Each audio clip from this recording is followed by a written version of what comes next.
Revenons à la notion de quartier, qui vient du nombre 4. Mais globalement, le quartier,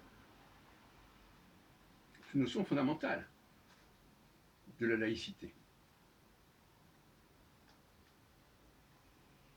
Il y a des gens qui s'émeuvent, comme Zemmour, que tel quartier soit consacré, monopolisé par les Arabes, par les musulmans.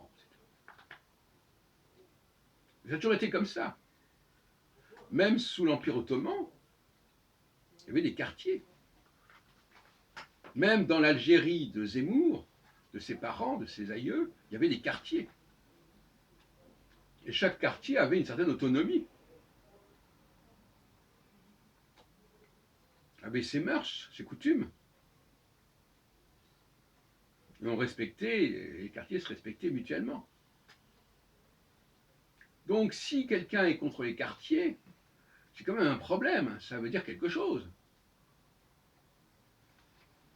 Ça veut dire qu'il nie la diversité, il nie l'impérialité, il nie l'État. Tout le rôle de l'État, c'est justement de faire cohabiter et de faire régner la paix entre les diversités, entre les quartiers.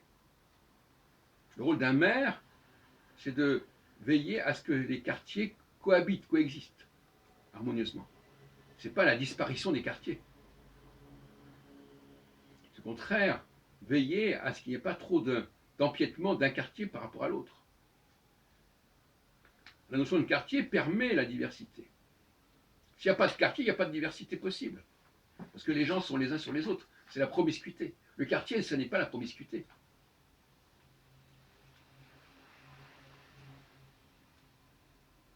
Il faut être aveugle pour vouloir dire que tout le monde se ressemble.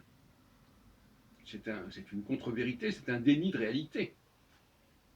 Et autrefois, on pensait que qui se ressemblent s'assemblent. C'est tout à fait normal. D'ailleurs, aujourd'hui, dans ce 13e arrondissement où nous sommes, il y a bien un quartier chinois.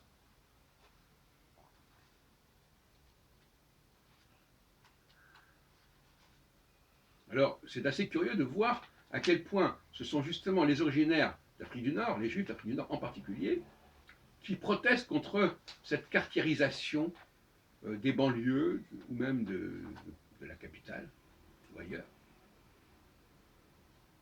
Ce qui va à l'encontre de la politique de proximité, de l'économie de proximité, l'économie de solidarité. Et à ce moment-là, l'individu se retrouve tout seul. Or, bizarrement, dans ces empires, il y avait preuve de l'appartenance. On voulait savoir qui était qui. Alors, j'ai écouté pas mal d'émissions récemment sur l'Empire ottoman. Et par exemple, il y avait des vêtements différents. On savait qui était qui, quels étaient ses droits, quel était son statut. Il y avait des éléments extérieurs qui signalaient l'appartenance. Et on voit bien aujourd'hui que ça continue à fonctionner. Même dans un endroit où on dit que tout le monde est pareil, on voit les Noirs ensemble, les Asiatiques ensemble. Ils sortent ensemble, ils vont se promener ensemble, ils s'amusent ensemble. Et après on nous dit non, ça n'existe pas. Bien sûr que ça existe.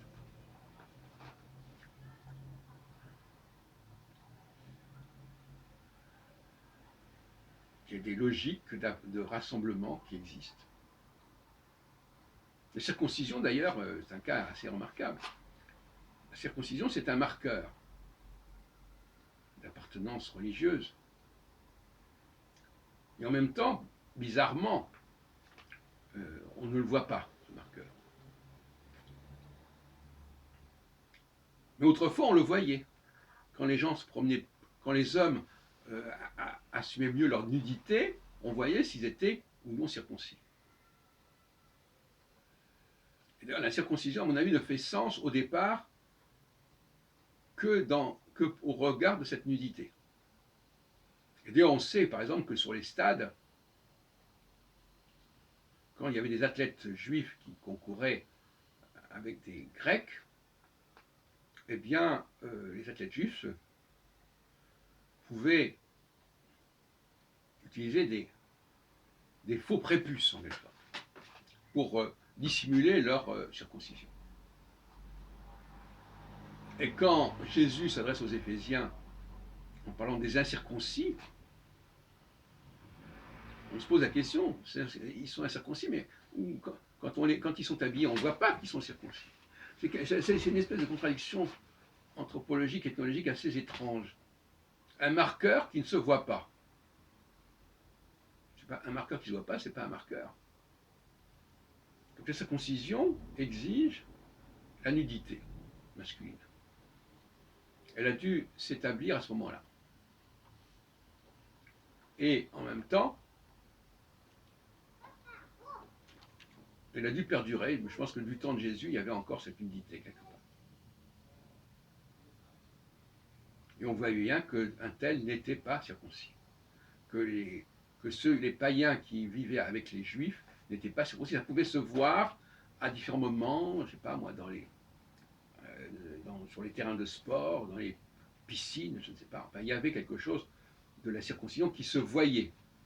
Aujourd'hui, quand on parle de circoncision, on est dans l'abstraction, parce que on ne voit pas cette circoncision. C'est étrange.